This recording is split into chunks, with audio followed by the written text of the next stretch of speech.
ચલો ત્રીજો દાખલો જોઈ લે. આ પણ એકદમ સરળ છે, પરીક્ષામાં આવા જ પૂછાય, કારણ કે આનું 2 માર્ક્સનું જ વેઇટેજ છે. એટલે લગભગ આવા દાખલા પૂછાય કે જેમાં ડાબી બાજુ સમય હોય જમણી બાજુ અસમય હોય, જેથી બંને બાજુની ધારણા ખોટી સાબિત થાય. એટલે ઇઝી દાખલા વધારે પૂછાય, એટલે આની પર વધારે ફોકસ કરજો.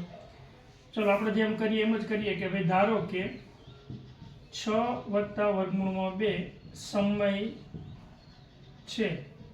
જો એ સમય હોય તો આપણે એને કેવા સ્વરૂપે દર્શાવીએ? PQ સ્વરૂપમાં દર્શાવીએ આ રીતે.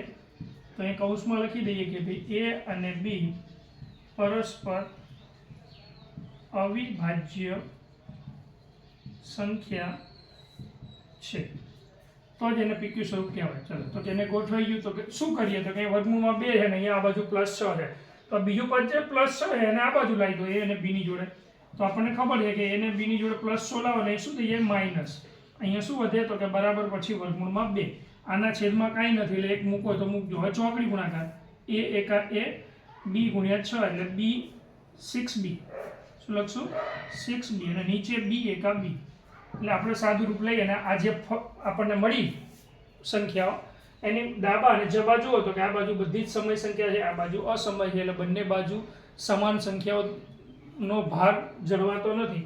માટે શું લખશું? તો કે ડાબી બાજુ કેવી સંખ્યા છે?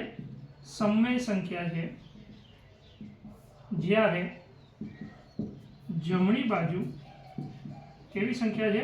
અસમય સંખ્યા છે. મેં આ વખતે થોડું શોર્ટમાં લખ્યું, આટલું લખો તો ચાલે. ડાબી બાજુ સમય સંખ્યા છે, જ્યારે જમણી બાજુ અસમય સંખ્યા છે. માટે ડાબા અને જબામાં શું ઊભો થાય છે? વિરોધાભાસ ઉત્પન્ન થતો હોવાથી આપણી ધારણા ખોટી પડે છે. કઈ ધારણા ખોટી પડે છે? તો કે 6 + √2 સમય સંખ્યા નથી. બરાબર ને? આપણી ધારણા ખોટી પડી, તેથી શું કહેવાય? તો કે 6 + √2 સમય સંખ્યા નથી. આમ શું સાબિત થાય? તો કે 6 + √2 અસમય સંખ્યા છે એવું સાબિત થાય. બહુ ઇઝી થિયરી છે આ તો, તમને વારંવાર લખશો એટલે યાદ રહી જશે. એમાં અઘરું કંઈ નથી, ખાલી આટલું સ્ટેપ પરફેક્ટ કરવું પડે.